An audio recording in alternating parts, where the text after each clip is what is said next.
Good afternoon again. We actually called our meeting to order at noon today and had a closed session personnel matter discussion and then recessed until 2. So I'm happy to call the meeting back to order.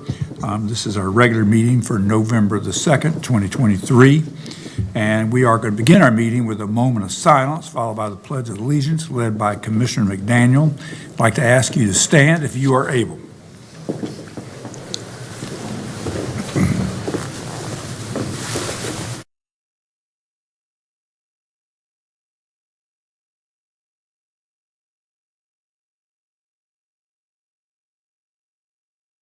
Thank you.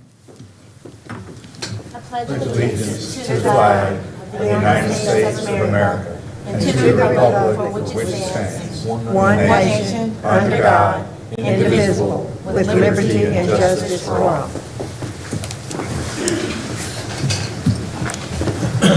Before we actually get to our business items on the agenda today, Kyle Haney and Andrea Sheets of our Community Economic Development would like to come forward, just have a very brief presentation to the board, and they may be joined by some other folks too. I don't know. Good. Good afternoon, commissioners. Last time you were here, I was here before you. I was asking you all for some money to fund a career exploration and awareness event called The World of Work about a month ago. That event happened a couple weeks ago. A couple of you were there. It was a joint effort with the school system, Forsyth Tech, the Chamber of Commerce, funded by County ARPA dollars, and it was resounding success. Over 60 employers, every 8th and 10th grader, and to show their appreciation, our partners from the Chamber and the school system are here today. Thanks, Andrea, Mr. Chair, Vice Chair, members of the County Commissioners. Thank you so much for your investment through the ARPA grant dollars to our future workforce. Pretty powerful and moving event. Our World of Work event overtook the Joel Coliseum, and it's just something that we have been talking about and dreaming about for years, and to be able to bring it to life and see those students really dreaming about it. We even got to see our county manager work some of the equipment and lay some brick there, and did a fantastic job as well. It was a really exciting day, and it's really hopeful that, as you know, our students that participate in career technical education graduate at a very high rate, over 98% graduation rate. And it was scheduled at this time to try to encourage our young people to take more CTE classes so that that graduation rate and that focus on their career path, we can really show them what the world has to offer for all of our students. So every 8th grader and every 10th grader and some of our seniors and even our adult learner community had opportunities to come through and look for jobs and explore what was ahead. And we could not have done that without you and your support, as well as the support of Bloom Construction. That was our other presenting sponsor. We have today 2 of the folks that made this happen. We have Kim Forbes, the Executive Director for the CTE program at the Winston-Salem-Forsyth County School System, and Terry Cummings, our VP of HR and Talent on our team. They did a fantastic job in planning this with Andrea and Kyle and the rest of our ARPA partners, but I would like to ask Kim to say a few words to you and provide a special presentation. Thank you. Kim. I just can't thank y'all enough for your support, because without your willingness and understanding the vision of what was going to happen, it wouldn't have happened. So it's a heartfelt thanks for Winston-Salem Forsyth County Schools, our teachers, our students, our counselors across the board. We had close to 5,000 students that actually came in 2 days, getting them there and getting them back safely. But we had almost 63 businesses participate. And we had, I wrote my notes so I could remember, we had 30 of our career and technical education teachers from the high schools and 15 of their students in their programs represented there. And we had 4 higher ed programs there to share with the students as well. The impact, while I can't give you numbers, we are seeing a difference in student interest. They're going now to their counselors saying, I didn't know this existed. How do I get in this program? How do I register for this class? Which is amazing. And that was the intent, is to make those connections for those students to be college and career ready. It's not either or, it is both. So with that, I want to thank you, but we also wanted to present you with this laser cut project that actually came out of Kernersville Middle School. We had a teacher, Mr. Bo Gardner, who was sharing, he's at the high school now, but he was sharing with the students and the teachers the ability, and we took your logo and they imprinted it with the laser cutter as a part of the tools in the classroom, just as a thank you to say the impact that you had on our students was phenomenal. So we want to thank you for that.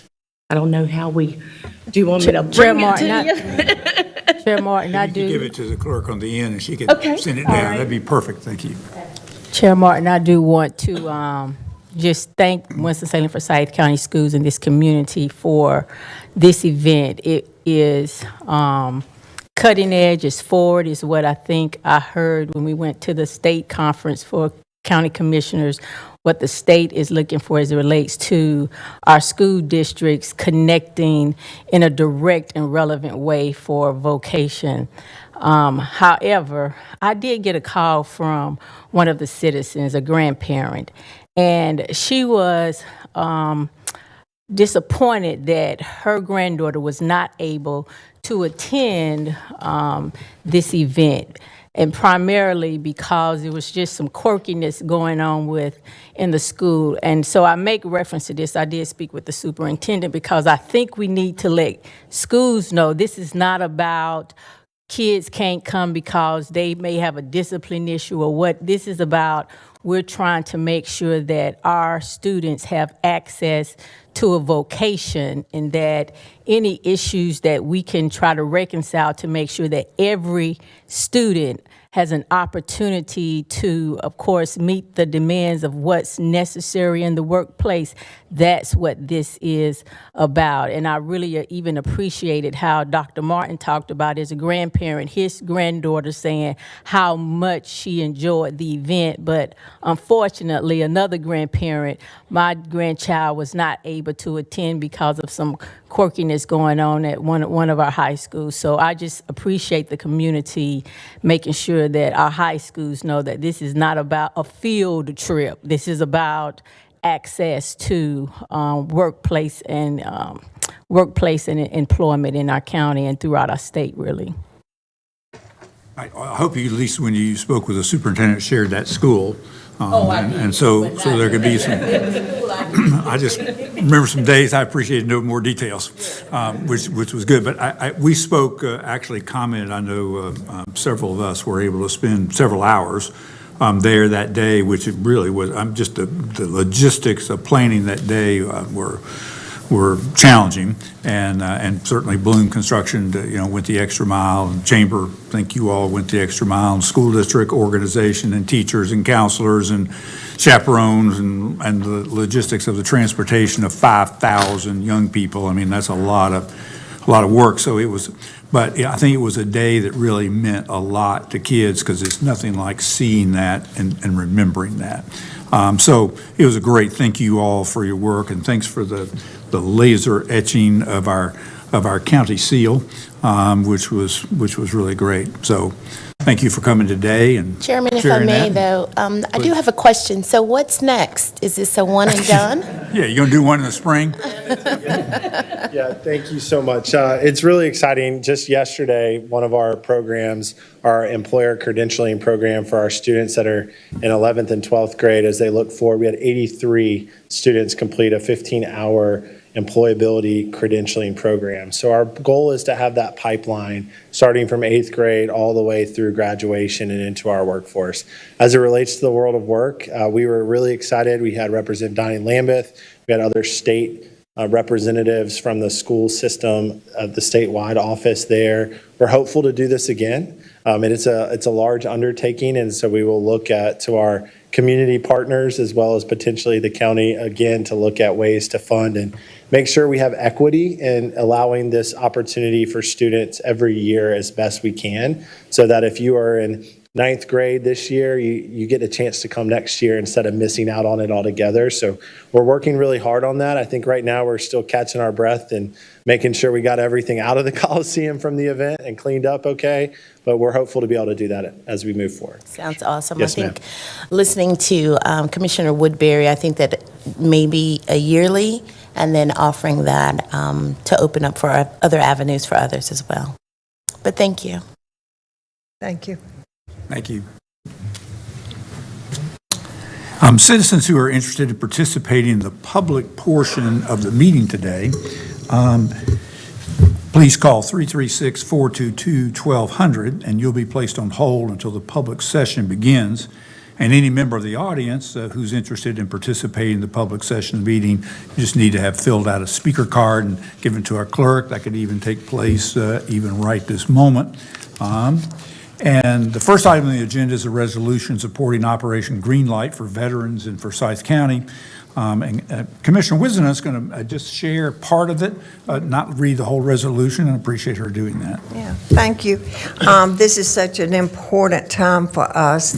It's our second year to be participants in this national initiative, and I'm very excited. In fact, the communications department is doing a video about this and has invited some of our employees who are veterans to participate in the video, so be sure to look for that. But I'm just going to share the last two paragraphs of the resolution. Now therefore be it resolved that the Forsyth County Board of Commissioners hereby support Operation Greenlight by lighting certain county buildings green during the period from November 6th through November 12th, 2023, the week of Veterans Day, a time to salute and honor the service and sacrifice of our men and women in uniform transitioning from active service.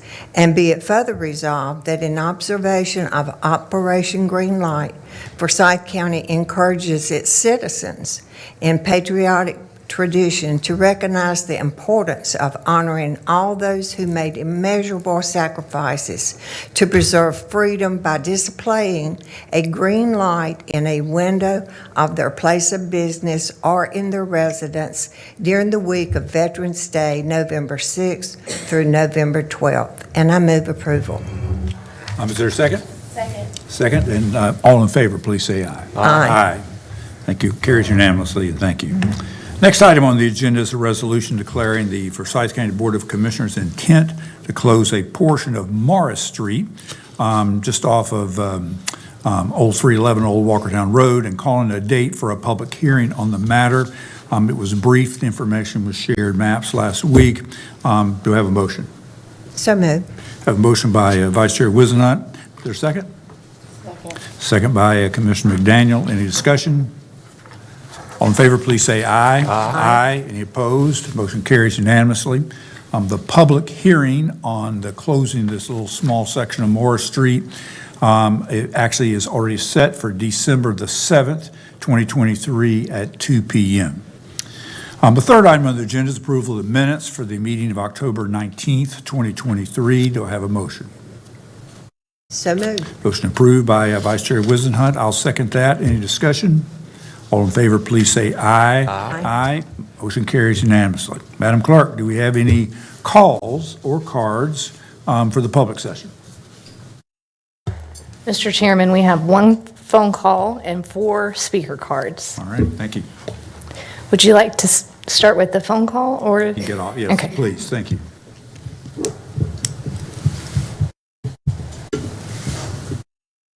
Are now available. Thank you.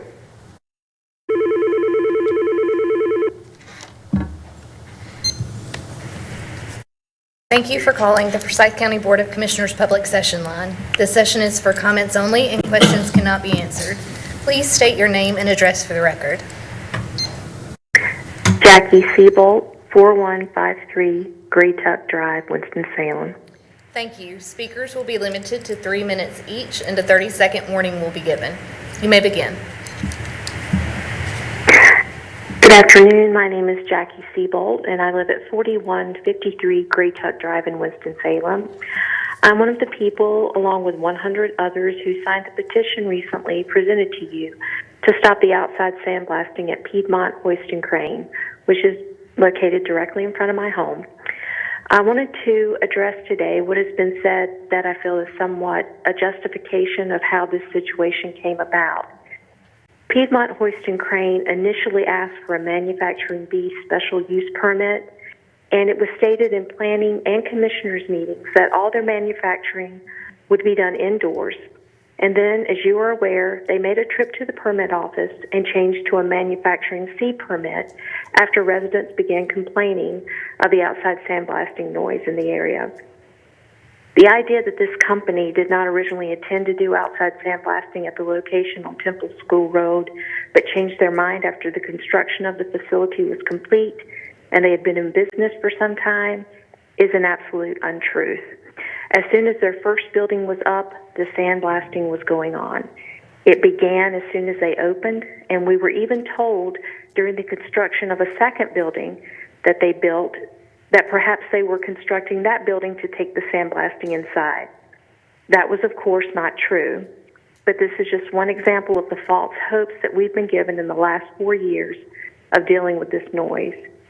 We were told at the last meeting of the county commissioners that Piedmont Hoist and Crane's owner reached out and met with Commissioner Martin and County Manager Watts.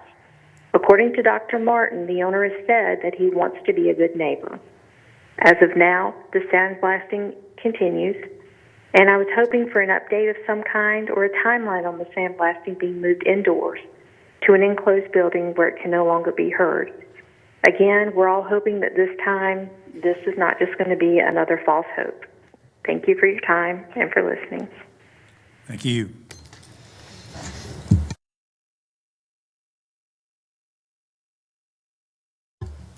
Randy Honeycutt, please come forward, state your name and address for the record.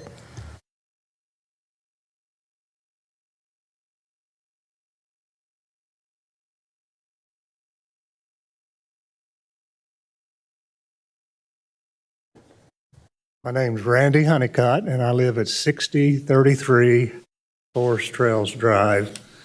And I've got the same, I want to talk about the same problem. I live in the Forest Trails. And, yeah, when the sandblasting started, I didn't know what it was. And I thought it really sounds like your next door neighbor is pressure washing their house or something. It's really loud. And as Ms. Seabolt said, I remember when the zoning request change was made, it was told to us, and I read, where it was only going to be inside, no outside processing. And so there was no opposition to it. Herbalife and Caterpillar's over there, several other businesses. Their campuses are kept nice. Piedmont Crane and Hoist is just out of character.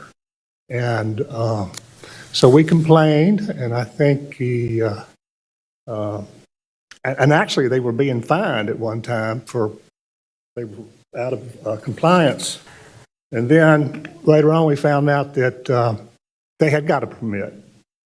And we were told that the permit probably shouldn't have been issued, but they issue hundreds and hundreds of permits all the time, and this one slipped through. And that's understandable. I can understand that. But again, we were told that the need for the zoning change was only so that they could store outside equipment. That was it. And that the change needed to be made because of that. And again, I've seen the video where, not this board, but some of you were on that board that voted for the change. And in that, right before the vote, it was said that no outside processing. And so that's what the board voted for. And then they went and got this permit, and it's really loud, and it just shouldn't be allowed there. All the other companies are good neighbors. You don't even know they're there, except we have On shift changes, you got a little traffic, but honestly, I'd rather have them there than 400 or 500 houses. But it just seems like y'all could do something about that. Thank you. Thank you. Sandra Robertson, please come forward, state your name and address for the record.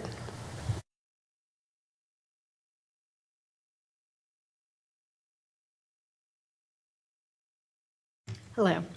My name is Sandra Robertson. I live at 6028 Forest Trails Drive in Winston-Salem. I've lived there with my husband since 1998. We moved to Forsyth County in 1996 after we both retired from the U.S. Navy. Going forward, when I use the word we, I am referring to my husband and I. I'm here to support my neighbors in the noise complaint against Piedmont Hoist and Crane for outside sandblasting. My husband and I are both retired and at home most of the time during the week when Piedmont Hoist and Crane is in operation. We can hear the noise inside our house and have to turn on the TV or music to drown it out. We can most definitely hear the noise outside our house, and we are unable to enjoy our outside living areas and our yard, as the noise is quite disturbing. For what it's worth, at this point, back in June of 2018, letters were sent out by Piedmont Hoist and Crane regarding an informal meeting with the neighborhood to review their planned project on Temple School Road. These letters did not go to everyone in the Forest Trails neighborhood. My household did not receive that letter, and therefore we were unaware of what was happening. I find it concerning that my household was not included in the mailing, although I am impacted by the noise generated by Piedmont Hoist and Crane's business operations. In addition to the annoying noise, another concern going forward is that any one of us impacted by this must disclose this nuisance if we ever decide to sell our homes. The requirement to disclose conditions that affect a property is mandated by North Carolina law. As a licensed North Carolina real estate broker myself since 2003, I have worked with hundreds of home buyers and sellers. From my experience, home buyers are greatly turned off by anything that negatively affects a property and usually will pass on that property to go find another home. For the affected property, this results in longer time on the market, which further indicates to buyers that there must be something wrong with the property, which then leads to price reductions, which affects the seller's bottom line. The ultimate result is decreased property values for everyone in the area. And I'm sure you know that, but I have to spell it out.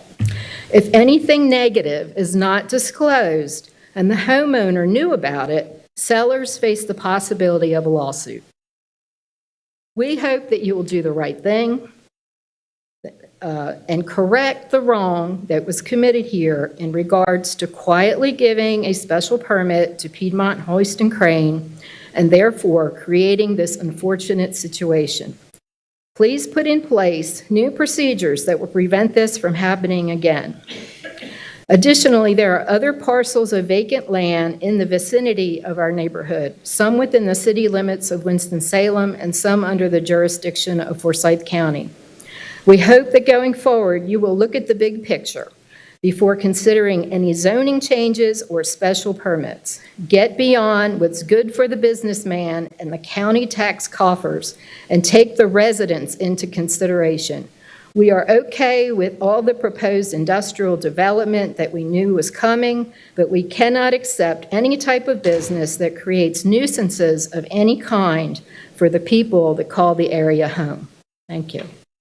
Thank you.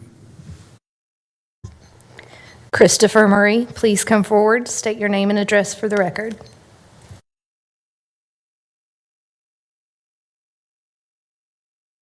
Afternoon, Christopher Murray, 3312 Stacy Court.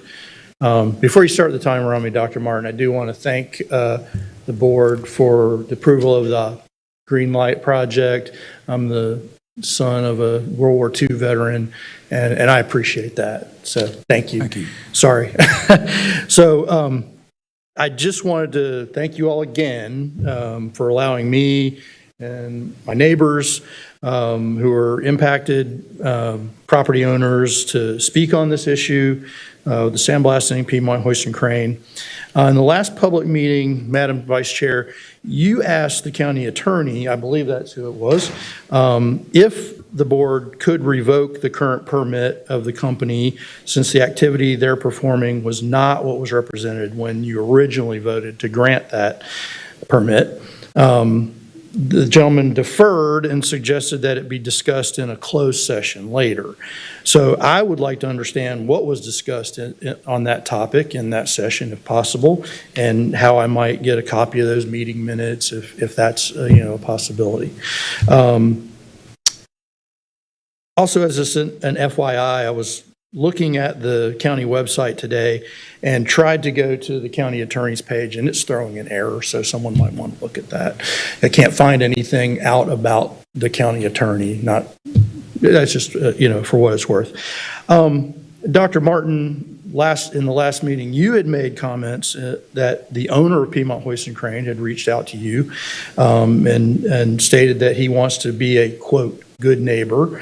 Ms. Seabolt spoke to this in her comments on the phone, and I'm going to echo what she said. I would suggest that his actions of the past several years would indicate that I would ask you to be hesitant in believing what he's saying to you, and that their actions are literally louder than their words. Okay, what they're doing can outblast whatever they're going to tell you. I was looking at the commission's stated duties on the website, and I see that one of those is to act on zoning and other, quote, land use matters. And so I'm requesting that the board act on this item to have this company take their sandblasting indoors where it would be more appropriate, and that they initially stated they would do. They told us in those public meetings or those informal meetings that we would never know they were there. Well, that has again proven to be a large untruth. So, so far I feel, I appreciate the board hearing us. I feel like there may be some parts of the board that perhaps are placating us to hope that we go away. And I just want to say we don't plan to go away, and we ask that you bring this to a satisfactory conclusion. And that should be that they take this work indoors as they said they would. So thank you again. Thank you. Keith Mahaffey, please come forward, state your name and address for the record.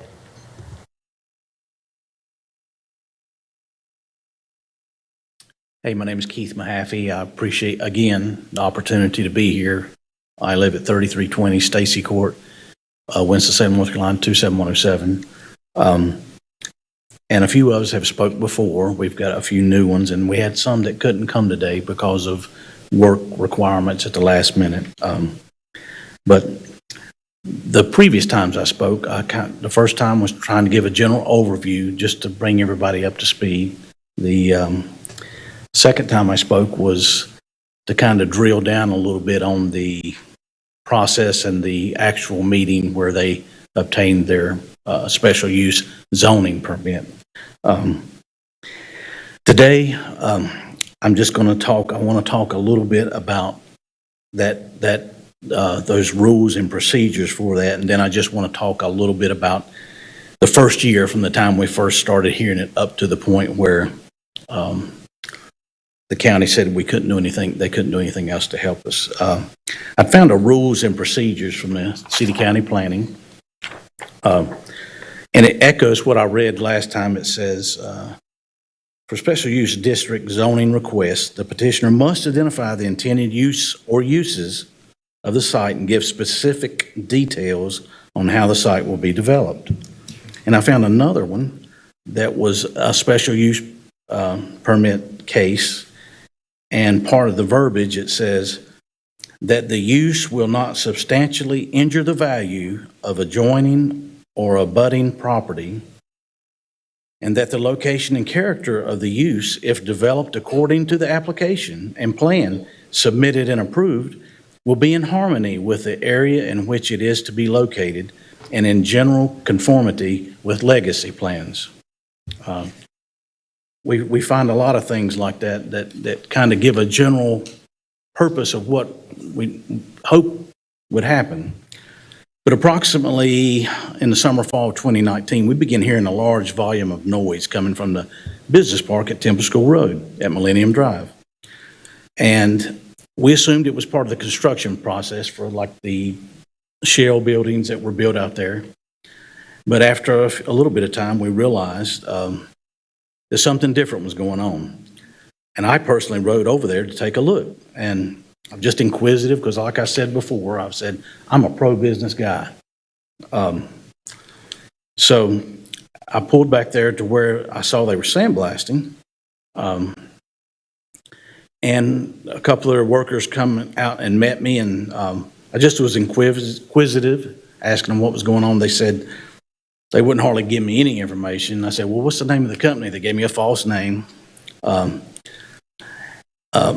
And so then some neighbors helped to find out more information online about the property and the company, and found out that some of the neighbors on Ms. Seabolt's side and our side went to these initial public meetings, which was good. And like I said, they weren't given any indication of what really was going to transpire at that location.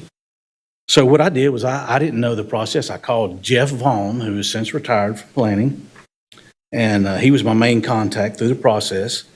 He said that the business park was limited industrial with some general industrial, example Caterpillar, but they do all their work at Caterpillar, they're manufacturing inside.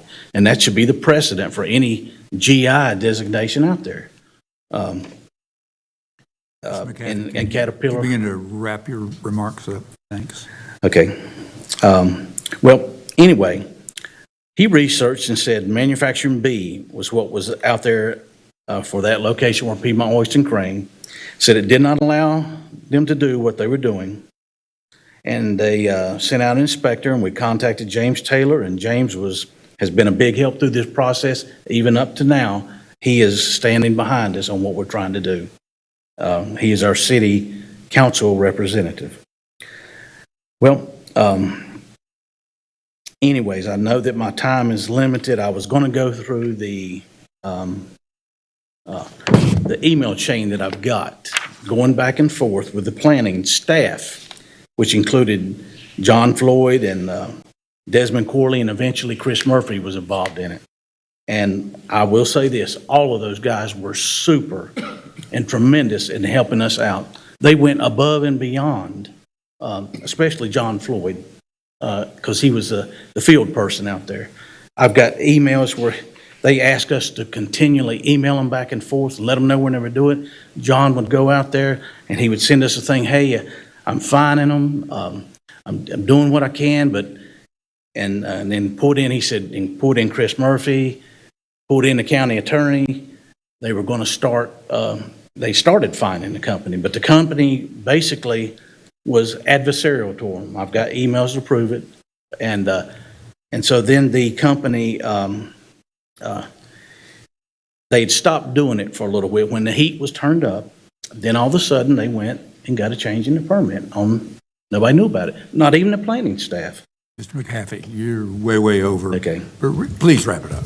Yep, I'm going to wrap it up right here. I've got that email chain, but eventually it all come to a halt. And that was when we got the letter or the email from Chris Murphy saying that, want to let us know that we hit a dead end and that nothing else can be done because this company, unbeknownst to them and his staff, went and got that thing. So I can leave this information. I'll present it. I'm going to try my best to meet with some of you that I haven't met with to present more information, but I appreciate the opportunity. Thank you. Thank you. Mr. Chairman, our last speaker is Yvette Abbott. Please come forward, state your name and address for the record.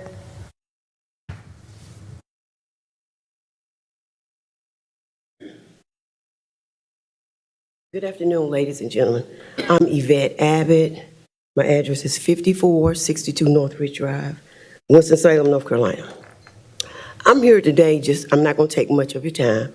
I'm here today to address the substance abuse problem that we have here in Forsyth County. We have a major substance abuse problem. I've pastored here in Forsyth County for over 17 years.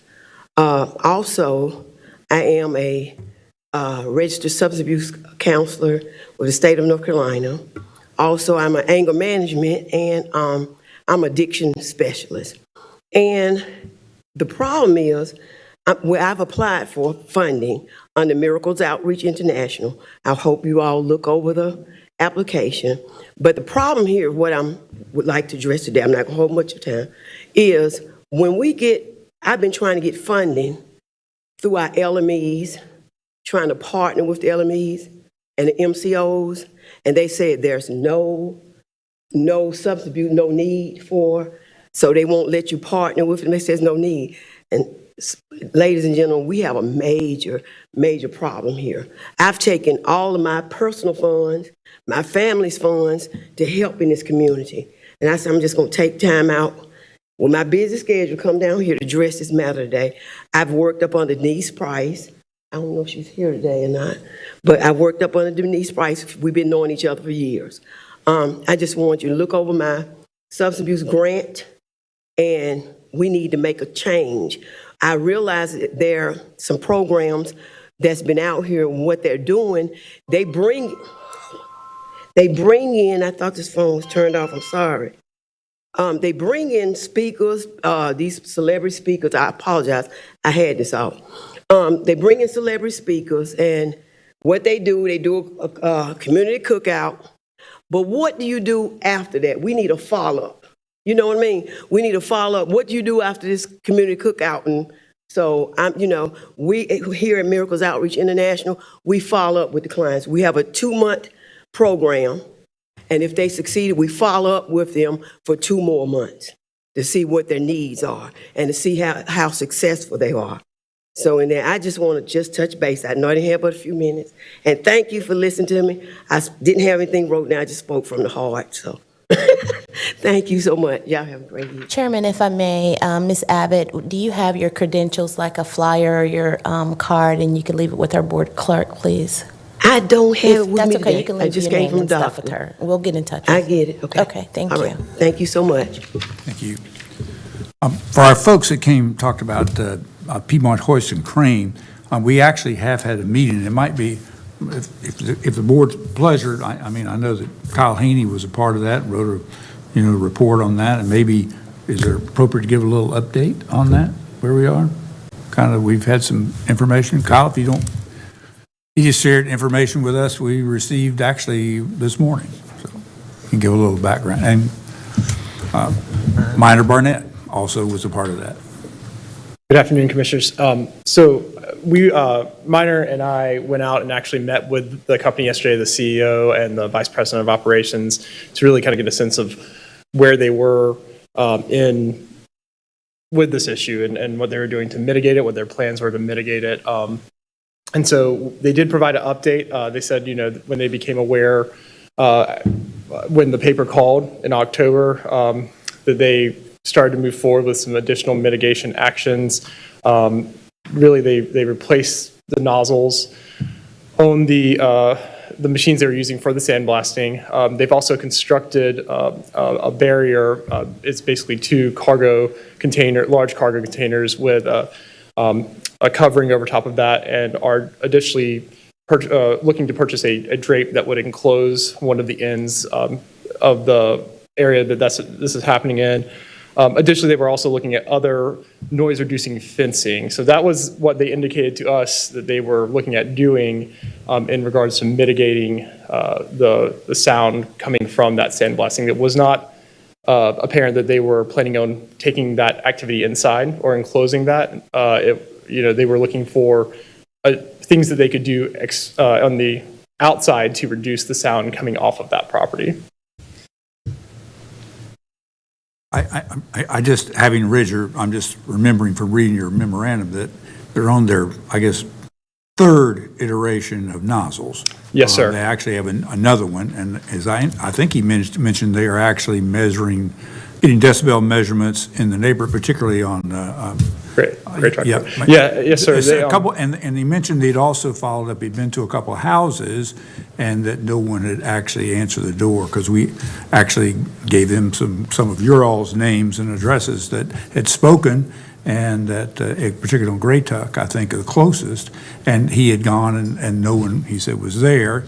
And I know that Minor Barnett's been out to try to get measurements, and you want to comment a little about the sound issues and so forth that you've been a part of? Yes, my staff and I have been engaged in trying to do a technical assessment of the sound intensity or the noise intensity, and not only record the decibel levels of the noise at different places while the activity is underway, but recording the ambient background sound level of that landscape when there's no observable special activities underway, to do a comparison of what the impact might be. And we have not had an opportunity in the last couple of weeks to visit. My staff have visited the area at least 3 times, but they have not done so at a time that the activity was occurring to get the measurements that we were seeking, and we will continue to visit the area a few more times. It would be easier to time it appropriately if someone in the area could call us and let us know when the activity is initiated, so that we can try to get there while it's still occurring. One day it was discontinued while the staff were en route to the area in the car heading that way. On another day, they just happened to arrive right about the time the crew was stopping around midday, possibly for lunch or possibly for the whole day.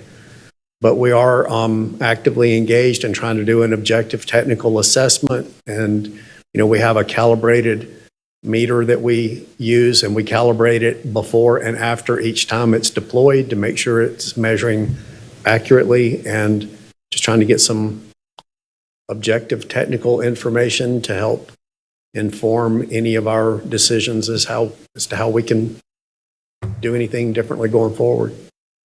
Minor, do you think you could share your contact information with some of the neighbors, and they might be able to call you at an appropriate time? Yes, and a member of my staff has already done that, and because that staff member is more readily available than I am on a daily basis, it would be better if they could call him instead of calling me and risking the fact that I may be away from the phone for a while before I get the message or return a phone call. But yeah, absolutely, I'd be happy to share my contact information. Good. And I did both of you get the impression that there was a desire to act? I think we're all talking about actions. Like we heard some of the comments today about perhaps actions are not speaking loud. Have not spoken louder than the words. And and these are words. Did you get an impression some action may be forthcoming? Yes, sir. So the company did indicate. Now, some of those things they've done, not the nozzles, but the containers were done for reasons just to protect the activity from weather.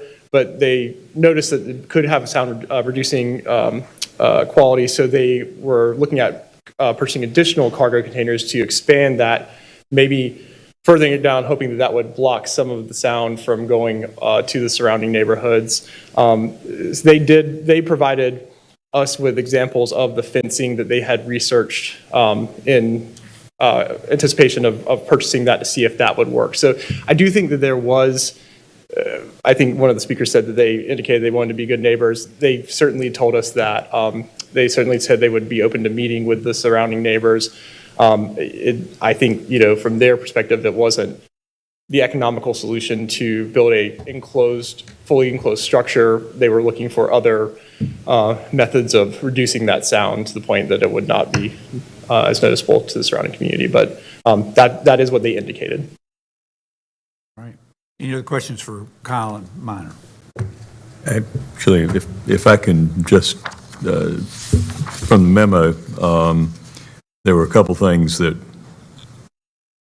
were pretty specific. One is that the company is is saying that their decibel measurement by their measure at Great Tuck Drive after the latest nozzle replacement was 45 to 50 decibels. So I guess the question that apparently that was today was their reading. So going forward, a question for the residents would be whether they've noticed any diminution in the noise level at this point. Not necessarily here today, but just for feedback later. And the other specific is that what they're citing as a weather protection arrangement was up no later than early September. So if there's been any resident noticed impact from those, that's what the company's talking about in terms of their mitigation efforts. Do you have any idea what they're talking about in terms of how high the fencing they're discussing is? No. It showed you the type. They showed you like a sample with the type of fencing. Not physically. They shared a link to the website of a company that has a product that they are investigating and considering. And it comes in panels that I believe are 8 feet by 30 feet and can be installed horizontally or vertically, depending on the application. If they are only talking about installing it horizontally in your assessment, is that likely to have any noticeable impact on the noise level or kind of noise at all the properties that are reporting complaints? I don't think I have enough information to have a fully informed opinion right now, since we just met with them yesterday afternoon between 2:30 and 3:30 or 4, and I've just seen this information briefly for the first time. But, and their planning process is still in a relatively early stage, and we did comment to them at the end of our meeting that it would be very helpful for us and for them and for everyone if they could keep us informed about what their plans are and what the potential timelines for implementation of any strategies might be once they make more final decisions, and that we can, be confident that we know exactly what it is they're intending to do and when we can expect to see that happen. Just for reference, the reason I'm asking the questions in this specific form that I am is my impression from the different terrain features involved that a purely horizontal approach is not going to address the audible impact at many of the nearby properties, because you've got vertical factors as well. If you don't have an effective covering completely over the site of the work, that it's not going to be helpful to a lot of the neighbors who are reporting problems. And I would welcome your assessment of that question when you've had an opportunity to. Certainly. Thank you. Thank you. Thanks to both of you. More to come on that. Continue. Mr. County Manager,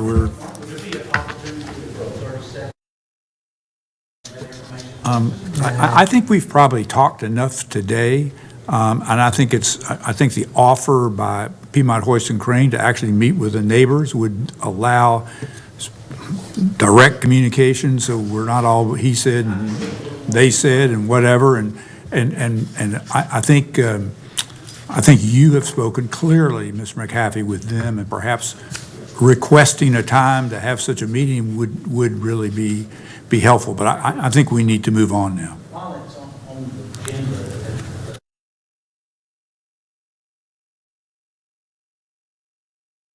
No. I just think we've talked enough today about it. I really appreciate it. unless there's just a desire, will you speak for 15 seconds? You can start right now. Okay. What they have done, and I encourage everyone on the board or any staff, go to this site and take a look, because it won't take you but about 5 seconds to see the way this company has occupied this space and what they have tried to erect in the last couple of months. I made a comment, I'm getting ready to stop. And you're over 15.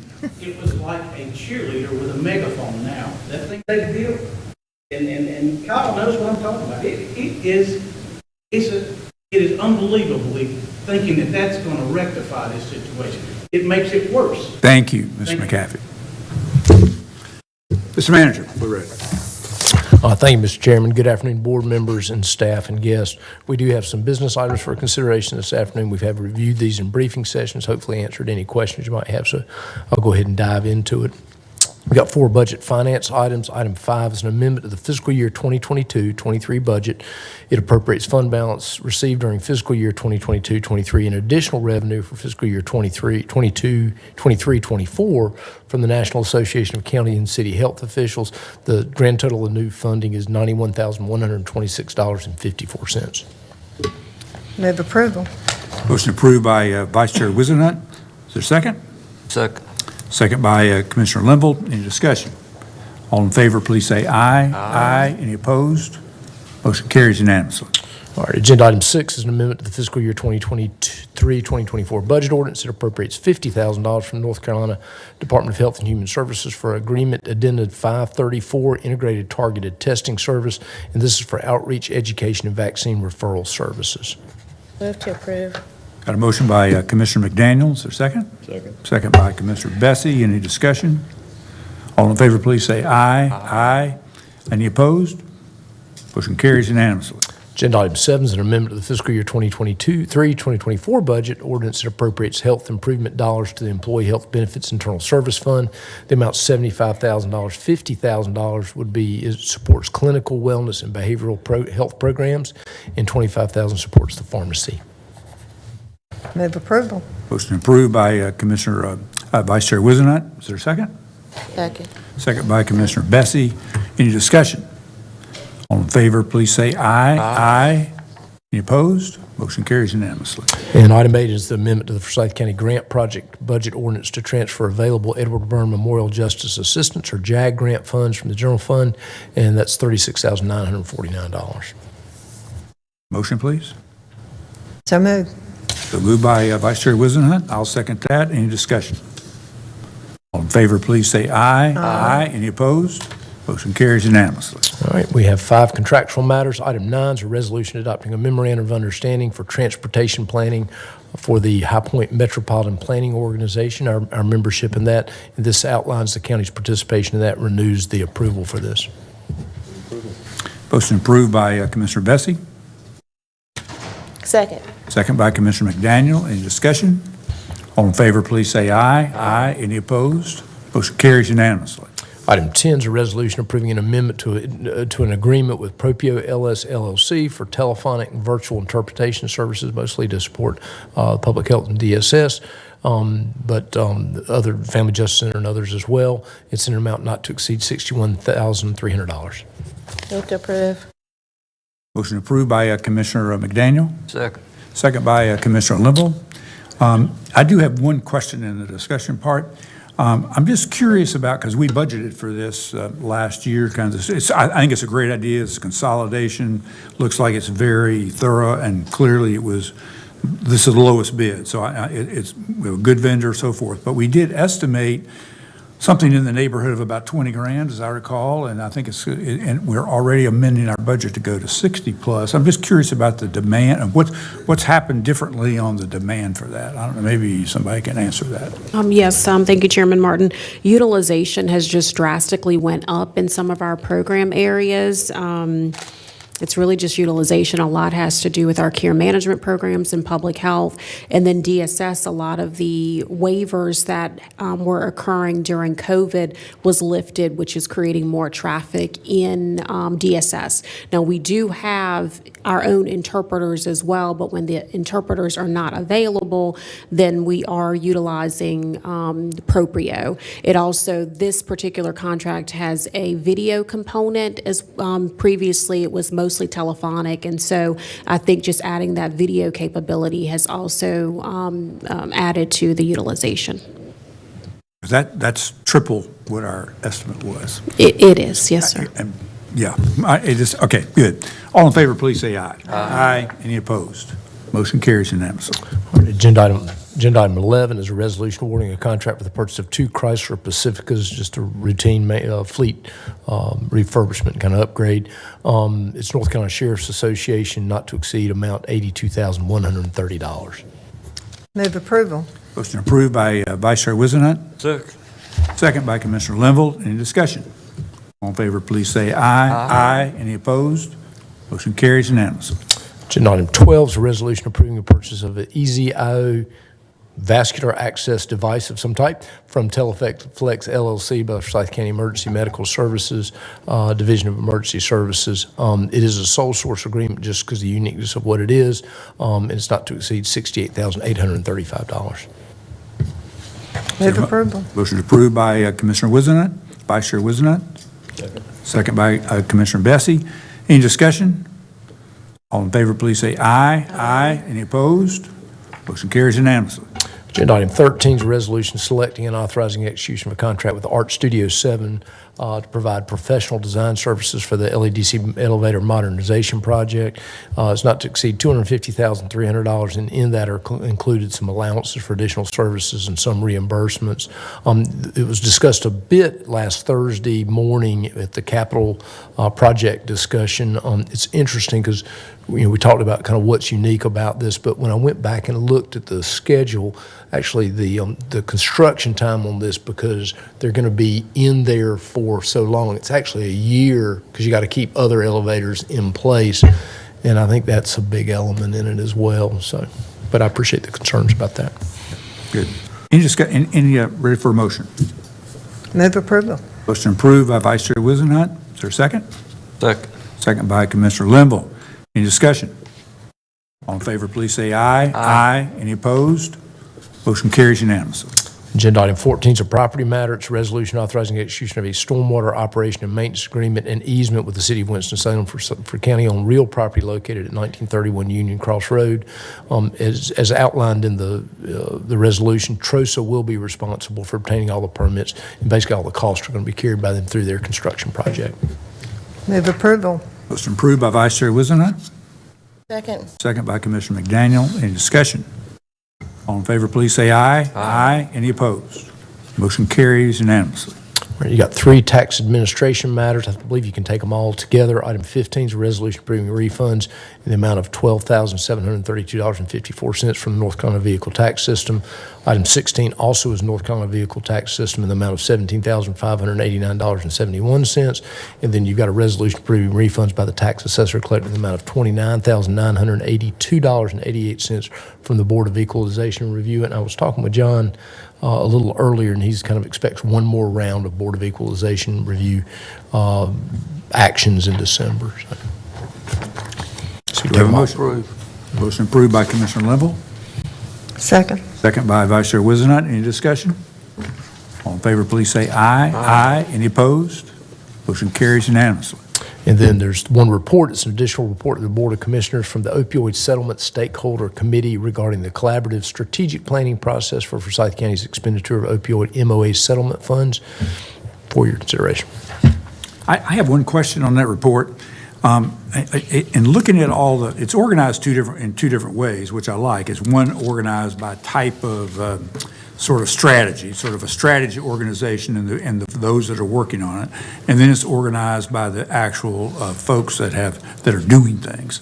And one thing it does not include is like the investment in each of those. Like if you're, ABC vendor, for example, how many dollars are they getting from all sources? I mean, because there are multiple sources. That's one of the things that's, I mean, it's not complicated, but there are a lot of different, there's maintenance of effort issues, there's, opioid settlement dollars, there's part of what's been in a regular budget. There are lots of sources. And it would be, I'm not as concerned about the sources, although, because all of those two big ones will remain for the next 18 to 20 years. But I am interested in how much each of these agencies are getting, and ultimately, how many people are they serving? And that count is probably a hard one in a lot of ways. Because we are really fortunate to have this kind of investment, this kind of money to be applying to this awful, terrible problem. But we've got to somehow or another show that something's working. And that's where you got to have data to make that work. And some of the activities are things that you can measure how many people may have gotten exposed to a thing or attended an event, but somehow or another, looks like some of these efforts, it still keeps growing. And we've shut down a lot of the supply, has now been controlled a lot more. And I'm concerned. I appreciated the way it was presented, but there's a lot more of reporting that seems to be a part of the overall evaluation that's really, really important. I don't know if that's the format, but somehow or another, there's some agencies getting a big investment of dollars. Are they serving a good number, and are we getting ways we can measure results?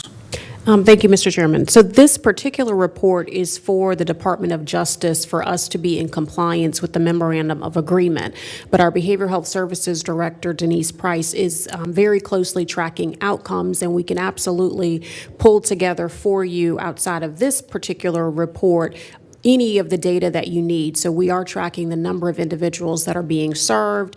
Obviously, we just started issuing funds for opioid settlement in July. And so this year we have a tracking mechanism. We have to track that information to the state as well, because we are accountable for those funds. So that is absolutely information we can provide. It would just not be as part of this particular report that the DOJ needs. Yeah, and Mr. Chairman, just to be a little overly technical, what you're looking at today and voting on is the report for the stakeholder committee. That's when Forsyth County chose to use option B. They held a stakeholder meeting. DOJ just wanted some additional information. We'd already done the work. They just wanted some additional words. But as the Deputy Manager Robinson indicated, there is a strong reporting provision that will be part of this going forward. That's good. Thank you. Appreciate that.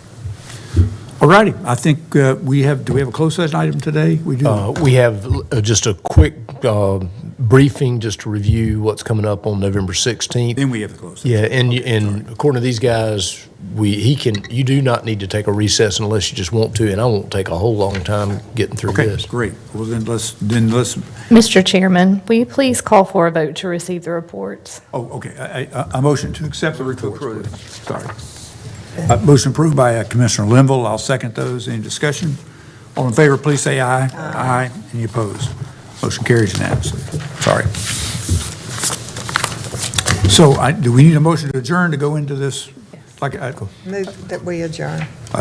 Commissioner Vice Chair Wizenhut, motion to adjourn. I'll second that. Any discussion? All in favor, please say aye. Aye. Opposed? We stand adjourned. Now we're ready for the briefing. Okay, very good. So what you have, the agenda items that we are currently working on trying to wrap up for November 16th. We'll go into detail with these next Thursday, but just kind of a quick overview of what we're looking at. There is one public hearing on petition to close a portion of Clemens Road. Is anybody here to do that? You are here. Oh, hey, Shaylee. You want Shaylee to come up and do a quick look at that? Come on up, Shaylee. That'd be great. It's going to be quick.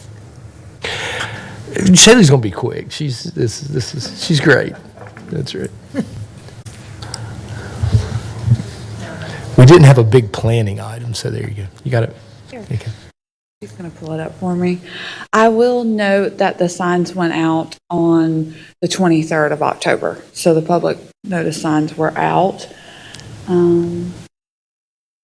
Yeah, you've actually already seen the part of this because they. Yeah, it's the action to set the public hearing, and then it's the public hearing on it. So. Right. So as she's pulling it up, this is the road where Lasara LLC was coming in and developing. On one side of the road, Mr. Hall has actually sold part of his land to them for development. On the other side, Mr. Werner, I believe, was a part of the petition to close this piece of Clemens Road. And basically what they're planning to do is close it, so then the Lasara actual input, like their roads into their subdivisions, would go to their houses that they're developing. And then Mr. Hall and Mr. Ferner would still have their part of Clemens Road that they can access their property without going into that subdivision development. If that makes sense. It makes sense. Picture. Okay, big picture. I think that's pretty much all.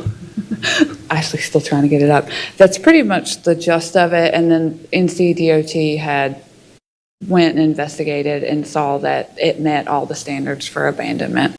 And there seems to be no issues from the property owners. Thank you.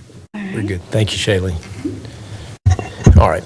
So, one public hearing matter. You got three special resolutions. One of them is a resolution giving notice of intention to reduce the salary allowances or other compensation of a non-incumbent register of deeds of Forsyth County to take office in December of 2024 for the two elected department managers in the county this year from the register of deeds.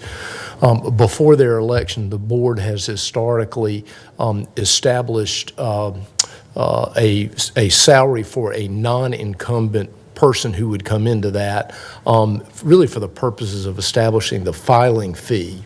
And the idea would be that if you take somebody who's not experienced, who maybe never been a register of deeds, and they were successful in the election, you would really want them to start at kind of the minimum of that pay range. And so the idea is the filing fee will be based on that. Obviously, if it does not affect the current register of deeds salary at all, it really is just for the purposes of the filing fee. Did I describe that well enough, Gordon? Yes, you did an excellent job. Once someone is elected and in office during their term of an elected person, you cannot reduce their salary. So if somebody came in, if a non-incumbent came in at a high salary and was not very well qualified, you wouldn't be able to reduce that. So this allows you to start at a lower level, which you could always increase. So we'll see that in, I'm sorry, Commissioner Woodbury. I'll just ask you in a second. I'll ask. Okay. I knew there was a question, so, and we can chat about that. Item 3, you got a resolution for Adoption Awareness Month, and then you've also got World Prematurity Awareness Day in Forsyth County as 2 other special resolutions. There is a resolution authorizing acceptance of a mini grant from the North Carolina Department of Health Association awarded to Forsyth County Department of Public Health. You'll see a lot of detail on that. Some budget and finance items. Item 7 is a budget ordinance to appropriate $1,008,877 that is really around local workforce development through public health. You'll get some information details. That's really an opportunity. It's some funding that is coming down that we'll need to do some programming and some planning around that. You've got more of a housekeeping matter with the $9,015.12 from the Department of Public Health for a retroactive Medicaid payment. Items 9 and 10, while they're in 2 sections, it really is an effort to try to go ahead and move on some of the capital projects that you heard about last Thursday, particularly Tanglewood Clubhouse project, and if we can, we'll try to wrap in funding for the lock project at the detention center. So, we're in the process of closing out the fiscal year, the complexity of these multi-year funds and trying to find where we've underspent with some projects and trying to make sure that we've got sufficient funds to do this. The early indication is that we would be able to move forward with the Tanglewood Clubhouse project and the lock project with existing funds from project savings. And so still working on that one, but we hope to bring that to you in detail next Thursday. Item 11 is the contract with IO Long Construction for the Highland Avenue Center project. That's that commercial upfit in the Highland Avenue Center, really to support the kind of the behavioral health work that we've got there. That project is complex as well because it, like everything else, is coming in high, but we're working to try to get that to you so we can get these things moving. You've got the school nursing and oral health services public health agreement through the schools. You've got lab testing services that we provide to Davidson County and an interlocal agreement related to that. We're trying to get that Kernersville Recycling Center back up and operating. We recognize that the lease agreement between the county and Kernersville had expired. We need to get that done, but we're close to getting the recycling center back in operations. We are hopeful, and I know Gordon, a lot of folks have done a lot of work to try to get the agreement with the city of Winston-Salem around the Brushy Fork Creek Stream Bank remediation project underway. The city made a commitment to that project, and so we need to get that interlocal agreement resolved with that. Item 16, you've got a resolution authorizing execution of a contract for real estate appraisal services.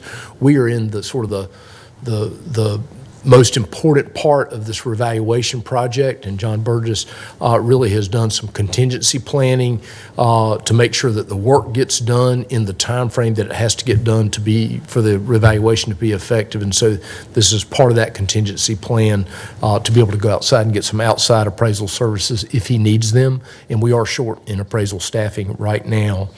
The execution of a contract for payment processing services, pretty much an annual agreement, and then the library does buy a lot of online services through a company, through an online computer library center company as well. And then the last item on that is refunds by the tax assessor collector. And I did it on front and back. I don't think I missed anything, but we have, some big items that we're working on trying to bring to conclusion so that we can present them in detail next Thursday for adoption on November 16th if it meets satisfactorily with the board. So that is it. The only other item I have is closed session motion. That was pretty quick, wasn't it? That was good. Okay. Ready for me? Yes. All right, very good. Need to ask the board to consider a motion to go into closed session to discuss a matter to consult with the attorney employed or retained by the public body in order to preserve the attorney-client privilege between the attorney and the public body, which privilege is hereby acknowledged pursuant to provisions of North Carolina General Statute 143(3)1811A3. Since there's no other business to come before the board at this meeting, following the closed session, the meeting will be adjourned. So moved. Motion and second. Any discussion? All in favor, please say aye. Aye. Motion carries unanimously.